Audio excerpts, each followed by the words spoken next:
Concentration ज्यादा कर रहा है। जिस तरह हमने एसिटाइलकोलिन एस्ट्रेज इनहिबिटर पढ़े थे ना, कि वो क्या कर रहा था, वो एस्ट्रेज को इनहिबिट करके कंसेंट्रेशन ज्यादा करवा रहा था, ड्यूरेशन ऑफ एक्शन जो है प्रोलॉन्ग करवा रहा था ऑफ द रिस्पेक्टिव न्यूरोट्रांसमीटर। इसी तरह ये क्या कर रहा है, ये इसका रीअपटेक इनहिबिटर है, इसको रीअपटेक नहीं होने दे रहा। ठीक है, तो number 1 is the reuptake inhibitor जो इनडायरेक्टली एक्ट कर रहा है। एक फिर हमारे पास होता है रिलीजर। रिलीजर क्या होता है कि हमारे पास इंपल्स जिस तरह आती है, let me just remove it. अच्छा, जिस तरह हमारे पास कोई नर्व इम्पल्स आती है, ठीक है, उसकी वजह से हमारे पास यहाँ पे जो है अगर आपके एपिनेफ्रीन और नॉरएपिनेफ्रीन वेसिकल्स के अंदर पड़े हुए थे, उन्होंने रिलीज होना था। जैसे इमेजिन हमारे पास जो है कुछ स्टोर जो है वो रिलीज होते हैं, कुछ स्टोर जो है वो पड़े रहते हैं कि बस वेसिकल जो है अगली जब इम्पल्स आएगी तब हम इसे जो है रिलीज करवाएंगे, अदरवाइज वो आपके जो स्टोर्स हैं वो एज इट इज वेसिकल जो है यहाँ पे पड़ी रहती हैं। ये आपका एम्फीटामिन क्या करता है, एम्फीटामिन स्टिमुलेट करता है आपके नर्व टर्मिनल्स को, कि जितने यहाँ पे आपने स्टोरेज की हुई है वो सारी की सारी जो है वो इधर साइनेप्टिक स्पेस में या साइनेप्टिक क्लब जो भी आप बोलना चाहते हो, यहाँ पे ये सारे स्टोर जो है इन्हें रिलीज करवा दे। अल्टीमेटली क्या होता है, हमारे पास जो एपिनेफ्रीन का फंक्शन होता है या उसका काम होता है वो क्या हो जाता है, एनहांस हो जाता है। ठीक है, सो हमारे पास ये खुद जो है रिसेप्टर पे जाके बाइंड नहीं कर रहा, खुद काम नहीं कर रहा, ये क्या करवा रहा है, एपिनेफ्रिन या नोरेपिनेफ्रिन की कंसेंट्रेशन आपकी ज्यादा करवा रहा है इन द सिनेप्टिक लेफ्ट, उसकी वजह से ड्यूरेशन ऑफ एक्शन ज्यादा हो जाता है, हमारे पास फंक्शन जो है वो ज्यादा हो जाता है। इस वजह से हम इसे कह रहे हैं ये हमारे पास इनडायरेक्ट एक्टिंग है। ठीक है जी, रीअपटेक इनहिबिटर हो गया, हमारे पास रिलीजर हो गया। फिर हम आ जाते हैं वापस अपने जो मेन टॉपिक है, that is direct acting alpha agonist होते हैं, बीटा एगोनिस्ट होते हैं। मैंने आपको पहले दिन से बताना शुरू किया हुआ है कि नॉन सिलेक्टिव क्या होते हैं और सिलेक्टिव क्या होते हैं। If we are talking about the non selective, इसका मतलब है कि ये वाली जो ड्रग नीचे लिखी हुई है ये अल्फा 1 रिसेप्टर पे भी एक्ट करेगी, अल्फा 2 पे भी करेगी। ठीक है, नॉन सिलेक्टिव नॉरएपिनेफ्रिन उसने मेंशन किया हुआ है, तो इसका मतलब आपने याद रखें कि norepinephrine is a drug which will bind with alpha 1 and alpha 2। तो जब भी हम नॉरएपिनेफ्रिन देंगे तो आपके जो इफेक्ट्स हैं वो अल्फा 1 की वजह से भी आएंगे, अल्फा 2 की वजह से भी आएंगे। एंड इन केस हमें सिर्फ अल्फा 1 वाला इफेक्ट चाहिए था तो आप साइड इफेक्ट्स में अल्फा 2 के इफेक्ट्स लिख सकते हो। ठीक है, जो चीज आपको इफेक्ट के तौर पे चाहिए होती है वो आप जो है वो थेराप्यूटिक यूजेस में लिख देते हो, जो आपको नहीं चाहिए होती है वो आप उसके साइड इफेक्ट में लिख देते हो। ठीक है जी, ये चीज आपने याद रखनी होती है रिगार्डिंग ड्रग आप जब याद कर रहे हो। सो नॉन सिलेक्टिव में हमारे पास नॉरएपिनेफ्रिन है, अल्फा 1 सिलेक्टिव है तो हमारे पास फिनाइलएफ्रीन है। फिनाइलएफ्रीन हमने कल पढ़ा था, इसको हम जब पढ़ेंगे तो इंशाल्लाह मैं आप लोगों से वहां पे क्वेश्चन भी करूंगी। अल्फा 2 सिलेक्टिव जो है उसमें हमारे पास क्लोनिडीन आ जाएगा, सिलेक्टिवली अल्फा 2 पे जाके बाइंड करेगा, एक्ट करेगा। सिमिलरली हमारे पास बीटा एगोनिस्ट है, तो उसके अंदर नॉन सिलेक्टिव एक ड्रग है, जिसका हमारे पास यहाँ पे नॉन सिलेक्टिव कौन है, नॉरएपिनेफ्रिन है। इस तरह से ये आइसोप्रोटिरेनॉल है। आइसोप्रोटिरेनॉल जो है वो बीटा 1 बीटा 2 दोनों पे इक्वली एक्ट करती है, दोनों पे जाके बाइंड कर सकती है। इसलिए अगर हमें हार्ट से रिलेटेड कोई चाहिए तो मुझे पहले ये बताओ, बीटा 1 और बीटा 2 होते कहाँ कहाँ पे? बीटा 1 हमने कहाँ पे पढ़ा था?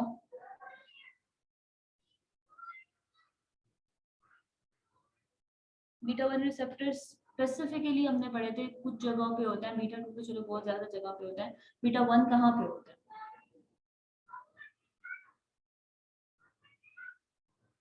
हार्ट पे होते हैं, हार्ट पे कहाँ कहाँ पे होता है? मस्कुरेनिक भी कुछ रिसेप्टर जो है वो हार्ट पे थे, कौन से वाले थे?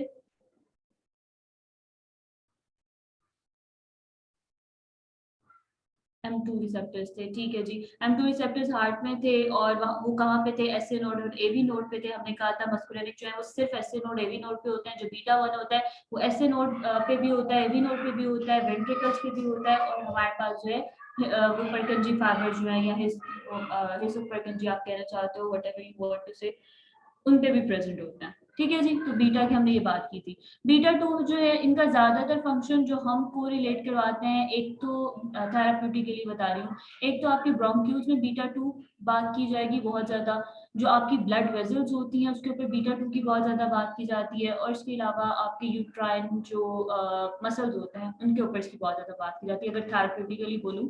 बाकी तो वैसे हम इंशाल्लाह भी आगे देखते हैं। ठीक है, so that's all about the classification. क्या आ जाते हैं अब इसके रिसेप्टर्स पे, वही चीजें यहाँ पे दोबारा लिखी हुई हैं। अच्छा, अल्फा 1 देख लेते हैं, अल्फा 1 हमारे पास कहाँ कहाँ पे है। अल्फा 1 देखो सबसे पहले, उसने कहा है कि ज्यादातर ये हमारे पास स्मूथ जो वेस्कुलर स्मूथ मसल्स हैं वहां पे प्रेजेंट होता है अल्फा 1। अच्छा, जो हमारे पास बीटा 2 है, ये देखो ये भी कहाँ पे प्रेजेंट है, वेस्कुलर स्मूथ मसल्स में। अच्छा, अल्फा 1 क्या करवा रहा है, कॉन्ट्रैक्शन करवा रहा है जी। बीटा 2 क्या करवा रहा है, रिलैक्सेशन करवा रहा है। तो first thing which you have to memorize from this day to last of your MBBS या कभी भी आपके करियर के आखिर तक, आपने एक चीज अपने माइंड में बिठा लेनी है, alpha 1 is a vasoconstrictor, beta 2 is a vasodilator. अगर आपको ये कॉन्सेप्ट समझ आ जाता है, आपके लिए बहुत आसानी हो जाएगी हाइपरटेंशन वाले टॉपिक्स जो सीबीएस में है वो भी पढ़ना, और बाकी सारी चीजें भी, आज वाले टॉपिक्स पढ़ना भी। अल्फा 1 रिसेप्टर है, कहाँ पे प्रेजेंट है, वेस्कुलर स्मूथ मसल्स में। क्या करवा रहा है, वेजो कंस्ट्रक्शन करवा रहा है। बीटा 2 रिसेप्टर्स हैं, कहाँ पे प्रेजेंट है, वेस्कुलर स्मूथ मसल्स पे। क्या करवा रहे हैं, वेजो डायलेशन करवा रहे हैं। Now there is a tug of war between these two, sorry थोड़ा सा इन दोनों के दरमियान जो है एक टग ऑफ वॉर चल रही है, ठीक है। अगर तो हमारे पास अल्फा जो है उसके ऊपर आगे बाहर से कोई ड्रग ज्यादा एक्ट करेगी स्पेसिफिकली, तो आपके पास क्या हो जाएगी, वेजो कंस्ट्रक्शन हो जाएगी। तो ऐसी ड्रग्स जो वेजो कंस्ट्रक्शन करवा रही हों वो हमें कहाँ पे चाहिए होंगी, उस पेशेंट के अंदर चाहिए होंगी जहाँ पे वेजो डायलेशन हुई होगी। अब आपके पास कोई ऐसा पेशेंट क्यों आएगा जो वेजो डायलेटर हो, आपको कैसे पता चलेगा इसे हम वेजो डायलेशन हुई है तो हमने इसको अल्फा 1 देनी है या इस तरह की कोई ड्रग देनी है जो वेजो कंस्ट्रक्शन। नंबर 1, आपका सेप्टिक शॉक का अगर आपके पास पेशेंट आता है जिसके अंदर वेजो डायलेशन, आपके जो बैक्टीरियल टॉक्सिन होते हैं वो ज्यादातर वेजो डायलेशन करवाते हैं। सेप्टिक शॉक में पेशेंट चला जाता है तो आपके प्रेफरेबली ये कोशिश होती है कि इसको वेजो कंस्ट्रक्टर दिया जाए। ठीक है जी, कौन सा होता है वो हम इंशाल्लाह आगे पढ़ेंगे। ठीक, अभी मेन कॉन्सेप्ट क्या है, हम क्या दे, किसी भी पेशेंट, किस पेशेंट को देंगे जिसमें वेजो डायलेशन बहुत ज्यादा हुई हो। वेजो डायलेशन हुई है तो हमें इफेक्ट क्या चाहिए, वेजो कंस्ट्रक्शन का, तो हमारे पास अल्फा 1 वाला इफेक्ट आ जाएगा वहां पर।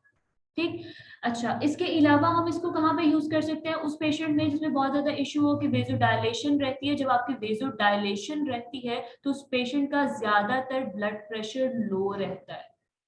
ठीक है, जब भी वेजो डायलेशन का इश्यू आएगा तो आपका ब्लड प्रेशर क्या होगा, लो होगा। इसके अलावा पेशेंट जो है वो ऑर्थोस्टैटिक हाइपोटेंशन में जा सकता है अगर आपका जो है वेजो डायलेटरी इफेक्ट है उस पेशेंट के अंदर। अब ऑर्थोस्टैटिक हाइपोटेंशन क्या होता है कि जब भी बंदा, आप सपोज करो बेड पे लेटे हुए थे, बेड से खड़े होते हो तो आपका ब्लड जो है वो एकदम से नीचे की तरफ जाता है क्योंकि आप खड़े हो रहे हो, तो डाउनवर्ड जो है उसकी मूवमेंट होती है ड्यू टू ग्रेविटी। ठीक है, ब्लड शिफ्टिंग होती है, तो एकदम से बंदे को जो है वो चक्कर आता है। ठीक है, एंड द पर्सन इवन फेंट हो सकता है, कोई भी इसका इशू हो सकता है। इसे हम कहते हैं ऑर्थोस्टैटिक हाइपोटेंशन। ठीक है, हाइपरटेंशन इज द टर्म जो आप लोगों ने बहुत ज्यादा सुनी हुई है, लेकिन orthostatic hypotension is the new term for you guys. तो दो इफेक्ट्स हो गए। नंबर 1 इज कि आप सेप्टिक शॉक के पेशेंट्स में इस्तेमाल कर सकते हो, एसएस लिख रही हूँ। ठीक है, नंबर 2 आप इसे किस में इस्तेमाल कर सकते हो, ऑर्थोस्टैटिक हाइपोटेंशन। ठीक है जी, ये आपका हो गया अल्फा 1 की बात। अगर मैं बीटा 2 की बात करूं तो टोटली ऑपोजिट हो जाएगा। बीटा 2 आप क्या करवा रहे हो, वेजोडाइलेशन करवा रहे हो। वेजोडाइलेशन में आप क्या इफेक्ट ले रहे हो, आप ये कह रहे हो कि वो पेशेंट जिसके अंदर हाइपरटेंशन हुई होगी उसमें आप जो है वो क्या करोगे, तो आप कह सकते हो बीटा 2 वाला जो इफेक्ट है वो ज्यादातर आप हाइपरटेंसिव पेशेंट्स के अंदर दे सकते हो। ठीक है, नंबर 1 आप लोगों ने ये चीज याद रखनी है, वो पेशेंट जिनके अंदर जो है ज्यादातर वेजोडाइलेटरी इफेक्ट हमें रिक्वायर्ड होगा हम उसके अंदर दे सकते हैं। दैट इज फाइन, ये आपके पास हो गया। अच्छा, अब ये कहाँ कहाँ पे हो सकता है, एक तो हाइपरटेंशन वाले पेशेंट में, दूसरा जो आपका एनाफाइलेक्टिक शॉक है ना, आपको एनाफाइलेक्टिक शॉक का आई गेस आइडिया होगा, लेकिन लेट मी रिपीट इट। कोई भी अगर आपको एलर्जिक रिएक्शन होता है एकदम से, ठीक है, तो उसकी वजह से आपके जो ज्यादातर ब्रोंक्यूल्स हैं या फिर आपके जो ये वेजल्स हैं वो एकदम से कंस्ट्रक्ट कर जाती हैं, जिसकी वजह से हमें रिक्वायर्ड होता है हम कोई ऐसी ड्रग दें जो हमारे पास सोली या फिर ज्यादातर उसका इफेक्ट जो है वेजो डायलेटर हो। ठीक है, डायलेशन कर सके, तो इसे हम कहते हैं कि ये हमारे पास जो है वो अच्छी ड्रग है जो हम वेजो डायलेशन के तौर पे यूज कर सकते हैं।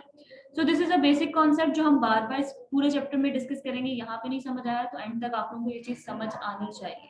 ठीक है, तो अब आगे बताती हूँ। इसके अलावा हम लोगों ने क्या कहा जी, अल्फा 1 जो है वो हमारे पास और कहाँ पे प्रेजेंट होता है, वो हमारे पास प्रेजेंट होता है पिपलिली डायलेटेड मसल्स में। ठीक है। तो आपके वो पेशेंट जो आप डायलेटर मसल में, इसका मतलब ये क्या करवा रहा है, हमारे पास कॉन्ट्रैक्शन करवा रहा है इस डायलेटर मसल की, और जब भी ये आपके डायलेटर मसल कॉन्ट्रैक्ट होता है तो आपके पास मायोड्रेसिस होती है। What is actually mydriasis? Pupillary dilation. ठीक है, तो अल्फा 1 क्या करवा रहा है, मायोड्रेसिस करवा रहा है। कल हमने कुछ ड्रग्स पढ़ी थी जो मायोड्रेसिस करवा रही थी, जल्दी से मुझे उनके नाम बताओ। आधे से ज्यादा चैप्टर मैंने आपको टेबल पे कवर करवा देना, आगे लिखा सारा कुछ हुआ है लेकिन मैं उसे क्विक रिव्यू करवाऊंगी। अगर आप लोग सिर्फ टेबल से करना शुरू कर दो तो आप लोगों को याद रहेंगी आखिर में चीजें, और फिर आप लोग टेबल से यूज टू हो जाओगे कि हमने क्विक रिवीजन टेबल से दे दी। ठीक है जी, हाँ जी, एट्रोपिन थी, और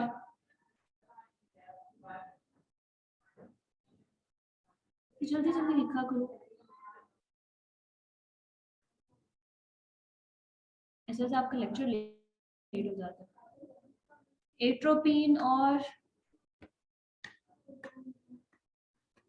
किसी को कुछ नहीं पता?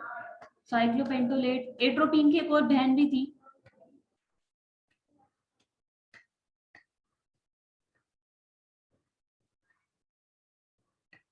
अच्छा, इधर आके आप लोगों की टाइपिंग स्पीड कम हो जाती है, या मैसेज टाइपिंग जितनी मर्जी करवा दो। अच्छा ठीक है जी, मैं बता देती हूँ आप लोगों में अगर नहीं रिस्पॉन्ड करना तो। एट्रोपिन होती है, होम एट्रोपिन होती है, साइक्लोपेंटोलेट होती है, और आपकी ट्रोपिकामाइड हम लोगों ने पढ़ी थी। इफ यू गाइस रिमेंबर, हम लोगों ने जो है, नहीं बच्चे, बेंस्ट्रोपिन आप माइड्रेसिस में नहीं यूज कर रहे थे, आप उसे पार्किंसंस में यूज कर रहे थे। अच्छा, जो हमारे पास, अगर आपको इससे पहले वाला लेक्चर याद है, एक तो कल वाला था, उससे पहले जो हमने लेक्चर किया था उसके अंदर हमने मियोसिस करवाई थी, वहां पे भी आय से रिलेटेड जो हमने बात की थी, हमने क्या कहा था कि वहां पे मियोसिस कौन करवा रहा है, एक पाइलोकार्पिन था, एक कार्पाकोल था, और इकोथायोफाइट था। बार बार एक चीज को रिपीट करने का मकसद सिर्फ ये है कि आप लोगों के दिमाग में ये कुछ जो चीजें हर स्पेसिफिक ऑर्गन से रिलेटेड है ना, आपको इन लिस्ट हो जाए कि अच्छा इसमें ये था, इसमें ये था, इसमें ये था। इस तरह याद करोगे, आखिर तक याद रहेंगी इंशाल्लाह। अच्छा, ये जो पाइलो मोटर स्मूथ मसल का, ये करने की जरूरत नहीं है, ऐसा जो हमारा इससे कहीं लिंक नहीं पड़ने वाला।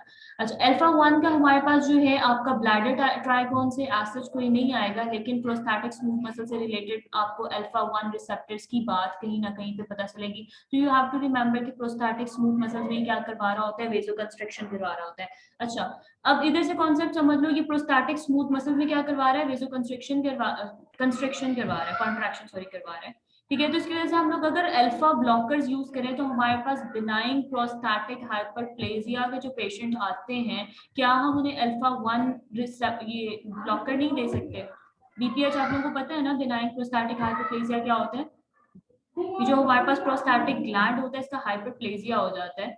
ठीक है, उसकी वजह से हमारे पास जो यूट्राइन कैविटी होती है इन द मेल, अगर आप लोगों को प्रोस्थेटिक ग्लैंड वगैरह सारी एनाटॉमी वगैरह याद है, तो हमारे पास यूरेथ्रा की जो कैविटी होती है वो हमारे पास नैरो हो जाती है, और यूरिनेशन जो पास होनी होती है उसमें मसला होता है। ठीक है, और पेशेंट जो है वो आता है कि हमारे पास यूरिनरी रिटेंशन की कंप्लेंट से आता है, उसके हमारे पास अमोनिया वगैरह ज्यादा हो जाता है। तो ये सारा केस होता है, इसमें हमें बीपीएच में जो है वेजोडाइलेटर रिक्वायर्ड होता है कि हम एनी हाउ इसकी जो है रिलैक्सेशन करवा दें। तो हम ऐसा पेशेंट जो आपके पास बीपीएच से आता है, तो आप उससे अल्फा ब्लॉकर दे सकते हो। आज हम ब्लॉकर्स नहीं पढ़ रहे हैं, हम एगोनिस्ट पढ़ रहे हैं। यहाँ पे बताने का मकसद है कि उसने लिखा होगा। ठीक है, अच्छा, लेवर का करने की आपको जरूरत नहीं है, but you have to memorize from this table. Number 1 आपका वेस्कुलर स्मूथ मसल वाली चीज है, नंबर 2 आपका प्यूपिलरी डायलेटर वाली चीज है, नंबर 3 आपका प्रोस्थेटिक स्मूथ मसल वाली चीज है। ये भी आपको एंटागोनिस्ट में याद रखने की जरूरत है।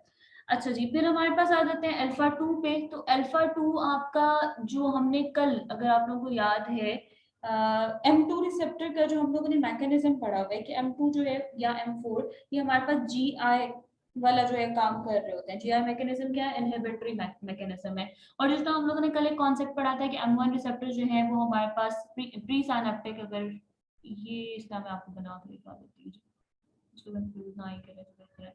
यहाँ पे हमारे कुछ रिसेप्टर्स पड़े होते हैं, हम इनको कहते हैं अल्फा 2 रिसेप्टर। ये वाला कॉन्सेप्ट मैं आपको एक दफा पहले समझा चुकी हूँ, but still I am repeating it.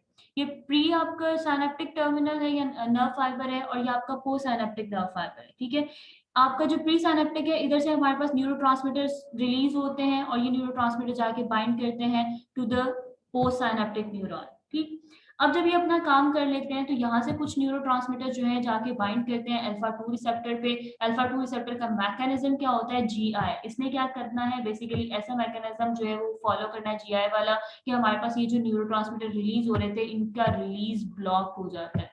ठीक है, तो अगर मैं किसी पेशेंट को ये सॉरी अल्फा 2 रिसेप्टर जो है सॉरी अल्फा 2 ड्रग्स दूं, कोई ऐसी ड्रग दूं जो कि अल्फा 2 एगोनिस्ट है, ठीक है, तो वो क्या करेगी, जाके इस रिसेप्टर के ऊपर बाइंड करेगी। इस रिसेप्टर के ऊपर बाइंड करेगी तो हमारे पास ये जो न्यूरोट्रांसमीटर रिलीज हो रहे थे इनका रिलीज क्या हो जाएगा, ब्लॉक हो जाएगा। तो हमारे पास जो अल्फा 2 एगोनिस्ट है it is basically acting as you can say कि आपका जो सिंपैथेटिक सिस्टम है उसको ब्लॉक कर रही है। ठीक है, इसको ओपोज कर रही है, जिस तरह हमारे पास अल्फा 1 जो है सिंपैथेटिक सिस्टम को सपोर्ट कर रही है, अल्फा 2 हमारे पास सिंपैथेटिक सिस्टम को ओपोज कर रही है। ठीक है, ऑपोजिट काम कर रही है, क्योंकि यहाँ पे आपके न्यूरोट्रांसमीटर को रिलीज नहीं होने दे रही। जब आपके न्यूरोट्रांसमीटर रिलीज नहीं होंगे तो आपका इफेक्ट कम हो जाएगा। ठीक है, तो ये एक तरह से आपके ब्लॉकर के तौर पे काम कर रही है एगोनिस्ट, लेकिन काम कैसा कर रही है, ब्लॉकर के तौर पे काम कर रही है। अच्छा, अगर मैं अब इसमें बात करूं कि हमें क्या रिक्वायर्ड था, ये अगर मैं अल्फा 1 की अगर बात कर रही हूँ, सपोज अल्फा 1 जो है या फिर कोई भी आपके जो एगोनिस्ट हैं वो क्या करते हैं, आपके एपिनेफ्रिन और एपिनेफ्रिन की कंसंट्रेशन ज्यादा करते हैं। आपके पास कोई ऐसा पेशेंट आता है जिसके अंदर एपिनेफ्रिन और एपिनेफ्रिन की कंसंट्रेशन ज्यादा है, या फिर जो है हमारे पास बीपी का पेशेंट है या हाइपरटेंशन का पेशेंट है, तो अगर मैं उसको अल्फा 2 रिसेप्टर एगोनिस्ट जो है वो दे दूंगी तो उसके अंदर हाइपरटेंशन वाला इश्यू कम नहीं हो जाएगा। लेकिन उसके पीछे मैकेनिज्म क्या होगा कि उसके अंदर ये जो एपिनेफ्रिन नॉरएपिनेफ्रिन रिलीज हो रहे थे ना, ये ब्लॉक हुआ है। ठीक है, उसका मैकेनिज्म ऑफ एक्शन वेजल्स वाला नहीं होगा। ठीक है, ये वाला मैकेनिज्म नहीं होगा जो हमारे पास बीटा 2 इफेक्ट। अब हमारे पास अल्फा 2 एगोनिस्ट भी हाइपरटेंशन के लिए यूज कर सकते हो, आप बीटा 2 भी हाइपरटेंशन के लिए यूज कर सकते हो। अल्फा 2 में पीछे जो आपने एग्जांपल पढ़ी क्लोनिडीन, ठीक है, ये आप अपने हाइपरटेंशन वाले चैप्टर में पढ़ोगे, वहां पे लिखी हुई है। ठीक है, तो हमारे पास इसकी जो मेन एग्जांपल आती है दैट इज क्लोनिडीन, की क्या करती है, ये हाइपरटेंशन में हमें असिस्ट करवा रही होती है। ठीक है जी, फिर हमारे पास आ जाते हैं, एक तो आपने इसमें से क्या याद रखना है, इसमें से आप क्या याद रख लो, पैंक्रियाटिक सेल्स वाली पॉइंट याद कर लो, इनहिबिट करता है हमारे पास इंसुलिन रिलीज को। ठीक है, इसके अलावा आप इसमें से याद रख लो प्लेटलेट वाली बात, स्टिमुलेट करता है aggregation, just for the sake अगर आपसे कोई एमसीक्यू पूछ ले। बाकी ये हमारे पास एड्रेनर्जिक और कॉलिनर्जिक नर्व फाइबर्स फ्लो होता है। ये 3 पॉइंट आप लोग कर लो, बाकी इग्नोर करो। अच्छा जी, बीटा 1 का आप लोगों ने खुद बताया हमें मुझे कि कहाँ पे प्रेजेंट होते हैं, हार्ट पे प्रेजेंट होते हैं। हार्ट में कहाँ कहाँ पे होते हैं, एसए नोड पे होंगे, एबी नोड पे होंगे। अगर एसए नोड एबी नोड पे हो रहे हैं तो आपको पता है ये हार्ट रेट ज्यादा करेंगे। ठीक है, सेकंड पॉइंट है, मैंने कहा कि हमारे पास वेंट्रिकल्स में भी प्रेजेंट होते हैं, और कहाँ पे प्रेजेंट होते हैं, परकेंजी फाइबर्स में प्रेजेंट होते हैं। अब अगर ये हमारे पास वेंट्रिकल्स पे प्रेजेंट है तो ये हमारे पास फोर्स ऑफ कॉन्ट्रैक्शन इंक्रीज करेंगे।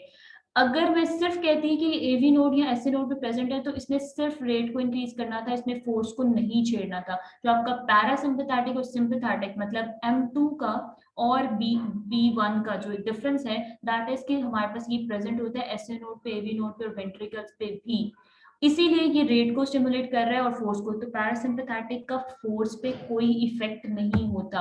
अगर मैं आपको एक क्वेश्चन बना दूं कि भी मुझे बताएं कि पैरासिम्पैथेटिक और सिंपैथेटिक का force of contraction of heart पे क्या इफेक्ट होता है, आपने कंफ्यूज नहीं होना इस चीज पे।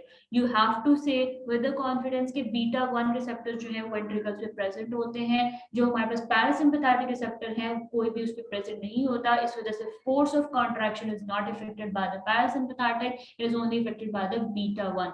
लेकिन अगर हम एसए नोड वगैरह की बात करें तो हम रेट की बात कर सकते हैं कि वो कम करता है, वो ज्यादा करता है। ठीक है, hope that is clear now. अच्छा जी, फिर हमारे पास हार्ट है, उसके अलावा ये हमारे पास जो है किडनी के जुक्स्टाग्लोमेरुलर सेल जो होता है इसके ऊपर प्रेजेंट होता है बीटा 1, और वहां पे ही क्या करवा रहा होता है, you guys know that very well. अगर आप लोगों ने रीनल फिजियोलॉजी बहुत अच्छे से पढ़ी है तो आपको रेनिन का पता होना चाहिए। ठीक है, रेनिन रिलीज करवाता है और रेनिन ने अल्टीमेटली आपका जो एंजियोटेंसिन 2 है उसे रिलीज करवाना होता है, और एंजियोटेंसिन 2 आपका फर्दर जो है इसमें असिस्ट करता है कि हमारे पास हाइपरटेंशन ज्यादा हो या वेजोकंस्ट्रिक्शन ज्यादा हो। तो एनी हाउ बीटा 1 का थोड़ा बहुत इफेक्ट जो है वो वेजोकंस्ट्रिक्शन की तरफ जाता है, थोड़ा बहुत indirectly due to the stimulation of the renal release. ठीक है, दैट इज क्वाइट इनडायरेक्ट। अच्छा जी, फिर हमारे पास आ जाते हैं बीटा वन पे। तो बीटा वन का मैंने पीछे पढ़ाते हुए आप लोगों को बताया था कि एक तो ये हमारे पास का जो सबसे मेन पॉइंट है दैट इज कि ये प्रेजेंट होता है आपके एयरवेज पे। एयरवेज मतलब ब्रोंक्यूल्स वगैरह पे, ठीक है। तो आपको यहाँ से क्या चीज याद आनी चाहिए कि अगर हम लोग बीटा टू दे रहे हैं और इसका इफेक्ट क्या है, इसका इफेक्ट है रिलैक्सेशन करवाना, ठीक है। तो इसका मतलब ये किस तौर पे एक्ट कर रहा है, ब्रोंकोडायलेटर के तौर पे। कल भी हमने कुछ ब्रोंकोडायलेटर्स पढ़े थे, उनके नाम बताएं मुझे।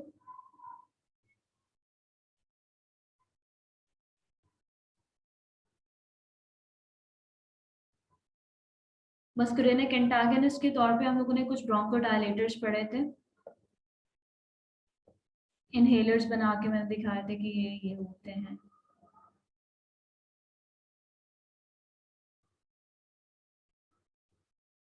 तो ब्रेनस्टॉर्मिंग क्या करो, brainstorming is most important part. आप अगर ड्रग्स को याद रखना चाहते हो, अच्छा ये क्या होता है वो क्या होता है जी। इप्राट्रोपियम होती है, टियोट्रोपियम थी, और क्या थी,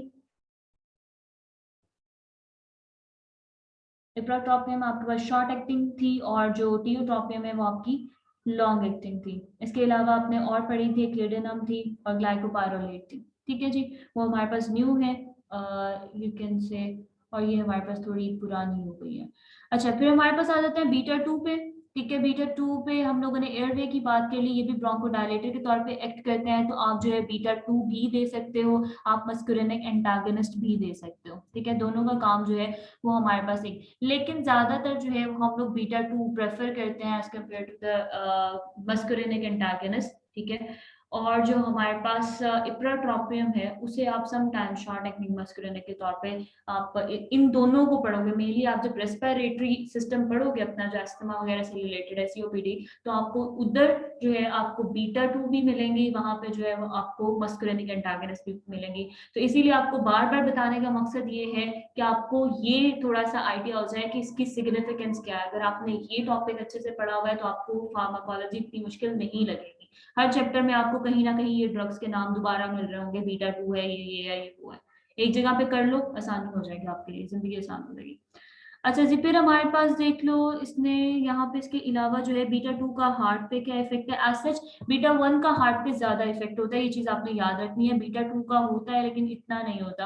अगर आप इसको नहीं भी याद रखोगे, मेन आपने इसकी फर्स्ट लाइन याद रखनी है कि number one airway, number two आपका यूट्राइन जो है वो रिलैक्सेशन करवाता है। अच्छा, ये यूट्राइन रिलैक्सेशन करवा रहा है तो हम मेनली बीटा टू एगोनिस्ट को कहाँ पे इस्तेमाल कर रहे होंगे, ऐसे पेशेंट में जो आपके पास आती है और प्रेजेंट करती है with premature labour pains, ठीक है। अभी डिलीवरी टाइम नहीं है, they are presenting with premature labour pains, तो हम उन्हें क्या देंगे, बीटा टू एगोनिस्ट। क्यों देंगे, क्योंकि यूट्राइन रिलैक्सेशन करवा रही है, ठीक है। फिर हमारे पास वेस्कुलर स्मूथ मसल वाली कहानी मैंने आपको अल्फा वन के साथ बता दी, बाकी ऐसे जितना इंपॉर्टेंट नहीं है। फिर हमारे पास आ जाओ, if you want to skip this beta three you can, लेकिन आपको पता होना चाहिए कि बीटा थ्री भी कोई चीज होती है, ठीक है। अच्छा, फिर हमारे पास डोपामीन आ जाते हैं, जो हमने अभी तक कहीं पे नहीं पढ़ा, लेकिन ये एड्रीनल रिसेप्टर्स में काउंट होता है कि डोपामीन जो है आपने इसकी बात करी है, तो डोपामीन के दो रिसेप्टर होते हैं, डी वन होता है, डी टू होता है। अपने दिमाग में अच्छी तरह घुसा लो कि जो हमारे पास डोपामीन डी टू है that is related to the nerve terminals. जब भी आप पार्किंसंस वगैरह की बात करोगे, ब्रेन में किसी चीज की बात करोगे, नर्व्स में किसी चीज की बात करोगे, दैट इज डी टू। इसका मैकेनिज्म ऑफ एक्शन क्या है, जी आई, ठीक है। फिर हमारे पास अगर मैं बात करती हूँ डी वन की, तो आपने डी वन का हमेशा याद रखना है, ये हमारे पास कहाँ पे मेनली प्रेजेंट होता है, तो आपके रीनल वेसल्स में। फिर इसके अलावा अगर कोई पूछे और कहाँ पे प्रेजेंट होता है, तो आपने कहना है जी स्प्लैंक्निक ब्लड वेसल्स में होता है, ठीक है। स्मूथ ब्लड वेसल्स होती हैं, इसके अलावा स्प्लैंक्निक तो आपके ब्लड वेसल्स होती हैं, वहां पे प्रेजेंट होता है। मेनली आपको जो चीज याद रखनी है, रीनल से रिलेटेड याद रखनी है कि रीनल ब्लड वेसल्स में होता है, ठीक है। अच्छा, वहां पे ये क्या करता है, ये हमारे पास डायलेशन करवाता है और रेजिस्टेंस को रिलीज करवाता है by following a mechanism that is GS, ठीक है। या भी कैप्लन में लिखा होगा जीएस होता है और वो जीआई होता है, ठीक। तो आज जो हमारा मेन काम है वो जी डी वन से रिलेटेड है, हमारा डी टू से आज सच कोई लेना देना नहीं है। डी टू जो है वो आप सीएनएस में ज्यादा पढ़ोगे, क्योंकि पार्किंसंस वगैरह को ज्यादा हम लोग उसमें डील करते हैं। डी वन में हम लोग क्या चीज देखेंगे, क्योंकि ये हमारे पास रेजिस्टेंस कम करवा रहा है, वेजोडाइलेशन करवा रहा है, तो क्या ये यही वाला काम नहीं करेगा जो बीटा टू वाला कर रहा था। बीटा टू भी थोड़ा बहुत वही काम कर रहा है ना, जो हमने इससे करवाना है, ठीक है। तो आप D1 को भी हाइपरटेंशन के पेशेंट्स में यूज कर सकते हो, ठीक है। आप ड्रग पढ़ोगे जिसमें हमारे पास D1 रिसेप्टर पे जाके बाइंड करती है और हम उसे जो है वो हाइपरटेंशन के पेशेंट्स में दे सकते हैं और इमरजेंसी हाइपरटेंशन के पेशेंट्स में दे सकते हैं, ठीक। तो हाइपरटेंशन के पेशेंट्स में अभी तक आपके पास अल्फा 1 आ गई, ठीक है। इसके सॉरी अल्फा 2 आ गई हाइपरटेंशन के पेशेंट्स में। अल्फा 2 जिसमें हमने क्लोनाडीन की बात की क्योंकि इस बिल्कुल ऑपोजिट एक्ट कर रही है। इसके अलावा जो हमने बात की बीटा 2 की बात की है और हमने D1 की बात की है, ठीक, हाइपरटेंशन में। अच्छा, अब दोबारा से हमारे पास जो है classification of the drug according to the organ system हम करेंगे, जिसका हम लोगों ने कल किया था।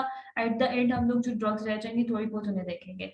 अच्छा, सबसे पहले हम लोग डील करेंगे with the central nervous system. This cartoon is कि आपको बता रहा है कि जो भी इफेक्ट ये ड्रग्स करेगी ये आपको हाइपर एक्टिव की तरफ लेके जाएंगी, हाइपर एक्टिविटी करेंगी। अब मैं ये क्यों कह रही हूँ कि आपको जो एपिनेफ्रीन होता है, नॉरएपिनेफ्रीन होता है, these are basically the stimulators, आपके ब्रेन को एक्टिव करते हैं, ठीक है। तो ये चीज आपने थोड़ी सी इस कार्टून से याद रखनी है, मुझे बहुत क्यूट लग रहा था, पता नहीं क्यों।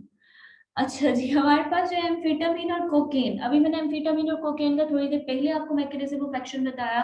लेट मी रिपीट दैट कि हमारे पास जो कोकेन होता है that is basically the reuptake inhibitor. कहाँ का रीअपटेक इनहिबिटर है? जो हमारे पास एपिनेफ्रीन और एपिनेफ्रीन रिलीज हो रही थी, उन्होंने अपने नर्व टर्मिनल के अंदर वापस आना था, तो वहां से रीअपटेक होते हैं। वहां पे हम क्या लगा देते हैं? इनहिबिटर लगा देते हैं। तो हमारे पास मैकेनिज्म किसका बन गया? कोकेन का बन गया। फिर हमने बात की थी एम्फीटामिन की, तो एम्फीटामिन का हमने कहा था जितने स्टोर होते हैं उसको सबको रिलीज करवा देता है, तो इसका एक्ट करता है। जब हमारे पास एपिनेफ्रीन नॉर एपिनेफ्रीन की कंसेंट्रेशन ज्यादा हो जाती है तो पर्सन जो है वो हाइपर एक्टिविटी शो करता है। इफ यू गाइस रिमेंबर, कल हमने इस तरह की थोड़ी जो है प्रेजेंटेशन देखी थी जिसके अंदर पेशेंट की जो है वो हमारे पास माइड्रेसिस हुआ था। उसके अंदर ही डायफोरोसिस नहीं था, उसमें हमारे पास जो है वो बिल्कुल ड्राई स्किन थी वगैरह वगैरह इस तरह वाली चीजें थी। माइड्रेसिस था उसके अंदर हाइपरथर्मिया था, जिसे हमने कहा था ब्लाइंड एज अ बैट है, रेड एज अ बीट है, ये वाली सारी चीजें हमने पढ़ी थी। And that was basically the atropine toxicity, ठीक। इसके अलावा हाइपरटेंशन हो जाती है, टेकिकार्डिया हो जाता है, टेकिपनिया हो जाता है। Tachypnoea is basically the increase rate of respiration, आप बहुत तेज तेज सांस लेते हो, दैट इज टेकिपनिया। अच्छा, दूसरी चीज जो यहाँ पे डिफरेंट है that is increased bubble sound. जो हमारे पास एट्रोपिन टॉक्सिसिटी होती है उसके अंदर हमारे पास ड्राई स्किन होती है और हमारे पास जो बबल साउंड जो होती है वो बिल्कुल एब्सेंट होती है, आपको सुनाई नहीं देती। ये जो बबल्स होती है आपके इंटेस्टाइन को बबल बोलते हैं, ठीक है। तो ये हमारे पास इनकी साउंड एब्सेंट होती है, ठीक। अच्छा, इसको हम बोल रहे हैं सिंपैथोमाइमेटिक टॉक्सीड्रोम। अच्छा, उसके ऊपर लिखा हुआ है कि avoid beta blockers due to the unopposed alpha receptor stimulation. मैंने कहा है कि हमारे पास जो सिंपैथोमाइमेटिक टॉक्सिसिटी है इसमें क्या हो रहा है, बेसिकली एपिनेफ्रीन और एपिनेफ्रीन वगैरह रिलीज हो रहे हैं। अगर आप उसे जो है एपिनेफ्रीन और एपिनेफ्रीन, मैंने पीछे बता दिया कि ये हमारे पास क्या होते हैं, ज्यादातर नॉन सिलेक्टिव होते हैं, ठीक है। नॉन सिलेक्टिव का मतलब क्या है कि वो अल्फा पे भी एक्ट कर रहे हैं, वो बीटा पे भी एक्ट कर रहे हैं। तो अगर मैं खाली बीटा ब्लॉकर दे दूं किसी पेशेंट को, ठीक है, ये सारा कुछ कंट्रोल देखते हुए कि भाई इस बंदे को जो है वो पाल्पिटेशन, हम लोग ज्यादातर क्या करते हैं टेकिकार्डिया की बेस पे उस बंदे को बीटा ब्लॉकर दे देते हैं, लेकिन ये सारा कुछ बाकी जो है वो हम नहीं देखते कि ये क्या। अगर आप बीटा ब्लॉकर दे दोगे तो वो बीटा ब्लॉकर की वजह से हमारे पास जो बीटा 2 इफेक्ट क्या आ रहा था, वेजो डायलेटरी इफेक्ट आ रहा था, वेजल जो है वो थोड़ी बहुत डायलेट थी, ठीक है। इस बीटा ब्लॉकर की वजह से ये जो वेजोडायलेटरी इफेक्ट है ये भी खत्म हो जाएगा और जो आपका अल्फा पड़ा हुआ है वो वेसल्स को और ज्यादा वेजो कंस्ट्रिक्शन करवा देगा और हमारे पास हाइपरटेंशन एग्जैजरेट हो जाएगी, ठीक है। So there is a risk कि पेशेंट जो है उसकी कंडीशन वर्स हो सकती है। So you have to avoid the beta blockers, ठीक है जी। अच्छा, फिर हमारे पास है, इसने क्या है कि इसका स्टिमुलेंट इफेक्ट होता है सीएनएस पे, बोथ ड्यू टू द एक तो नॉन एड्रिनर्जिक इफेक्ट की वजह से और दूसरा हमारे पास डोपामीन का जो एक्शन है उसको भी एम्पलीफाई कर रहे होते हैं, ठीक है ये। अच्छा, फिर हमारे पास जो कोकेन है, एक तो ये वाली चीज हमने एम्फेटामिन के लिए मेनली ज्यादातर होती है और बाकी जो सिंपैथोमाइमेटिक्स होते हैं एपिनेफ्रिन और एपिनेफ्रिन उनकी ये प्रेजेंटेशन होती है। इसके अलावा उसने कोकेन के लिए एक चीज स्पेसिफिक की है, जो कोकेन एडिक्ट्स होते हैं ये ज्यादातर उनसे रिलेटेड भी होती है। कोकेन के केस में आपके पास क्या होते हैं, सीजर्स आते हैं, प्रेजेंटेशन आती है उस time, most of the times के आपके पास पेशेंट जो है वो प्रेजेंट करता है विद द सीजर्स। बाकी आपकी जो होती है इसी तरह की प्रेजेंटेशन होती है, ठीक है। उस टाइम पे समझ नहीं आ रहा होता कि यार ये एपिलेप्सी का पेशेंट है या इसने कोई ओवरडोज की है या क्या किया है, you have to check the history. अच्छा, इसके अलावा जो थर्ड ड्रग आप यूज करते हो क्लोनाडीन, मैंने पहले 3-4 दफा क्लोनाडीन का नाम दिया है कि हमारे पास अल्फा 2 रिसेप्टर एगोनिस्ट है। अगर ये अल्फा 2 रिसेप्टर एगोनिस्ट है तो आप इसको किस तौर पे इस्तेमाल कर सकते हो? हाइपरटेंसिव ड्रग के तौर पे इस्तेमाल कर सकते हो। क्या करेगा? हमारे पास एपिनेफ्रीन, नॉरएपिनेफ्रीन के लेवल को कम कर देगा, जो हमारे पास बेसिकली एपिनेफ्रीन, नॉरएपिनेफ्रीन की वजह से स्टिमुलेशन, सिंपैथेटिक स्टिमुलेशन हो रही थी, वो ब्लॉक हो जाएगी। हाइपरटेंसिव इफेक्ट जो है वो आपका कम हो जाएगा। एक चीज जो यहाँ पे उसने मेंशन की हुई है, that is it causes vasoconstriction when administered locally.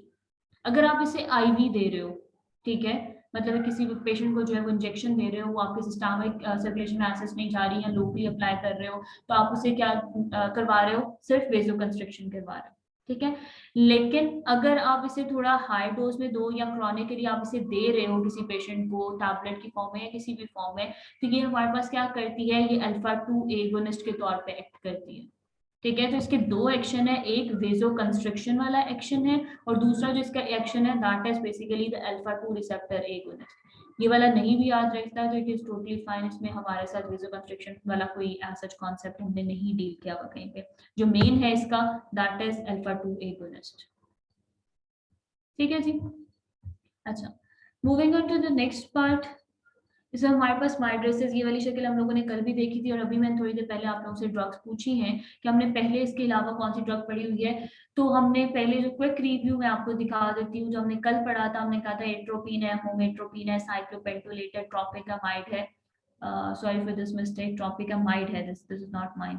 अच्छा, ये क्या कर रही थी? हमारे पास माई ड्रेसेस करवा रही थी। हमने इसको क्यों इतनी सारी ड्रग्स नहीं, एक ही से क्यों नहीं करवा लिया? हमने कहा इसने माई ड्रेस, इसके अलावा माई ड्रेसेस के साथ साथ ये क्या करवा रही थी? साइक्लोप्लेजिया करवा रही थी, अकोमोडेशन का मसला करवा रही थी। इसने जो है हमने कहा था कि 72 आवर्स से ज्यादा का टाइम लगता है रिकवर होने में, इसने 24 आवर्स से ज्यादा का लेना था। इसने जो है हमारे पास 7 आवर्स 4 to 7, इसने जो है 0.5 से 2 आवर्स लेना था। तो हमारे पास जो सबसे अच्छी ड्रग थी दैट वाज द ट्रोपिकामाइड। अगर आप किसी स्टूडेंट वगैरह को प्रेफर कर रहे हो या अगर आपको शॉर्ट एक्टिंग जो है वो कोई सर्जरी करनी है शॉर्ट टाइम के लिए, तो आप बेहतर है कि ट्रोपिकामाइड एडमिनिस्टर करो। इससे पीछे वाला जो टॉपिक था उसमें हमने म्योसिस के बारे में किया था, तो हमने कहा था कि हमारे पास हमें म्योसिस अगर चाहिए होगी तो हम कौन कौन सी ड्रग्स ले सकते हैं? पाइलोकार्पिन, कार्बाकोल या इकोथायोफिड, हमारे पास बेसिकली म्योसिस करवा रही थी।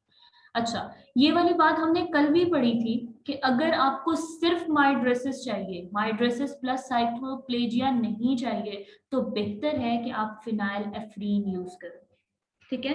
रीजन इज, मैंने आपको पहले बता दिया है कि जो फिनाइल एफ्रीन है ये आपके पास डायरेक्ट एक्ट करती है और ये माइड्रेसिस प्रोड्यूस करती है, ठीक है। जो माइड्रेसिस है that is basically the dilation, pupillary dilation. इसका साइक्लोप्लेजिया के साथ कोई इफेक्ट नहीं है, एज सच इसका कोई लिंक नहीं है, तो it is a good drug as well.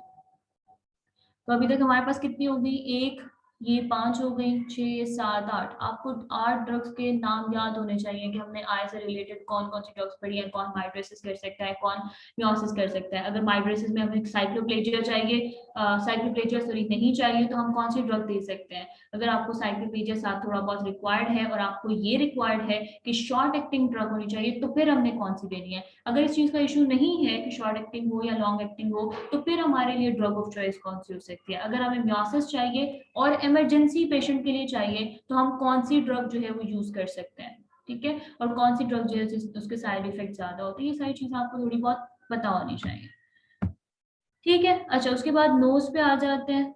इससे आपको थोड़ा आइडिया होना चाहिए कि पेशेंट आपके पास जो है नेजल कंजेशन से आएगा तो आप क्या करोगे उसमें।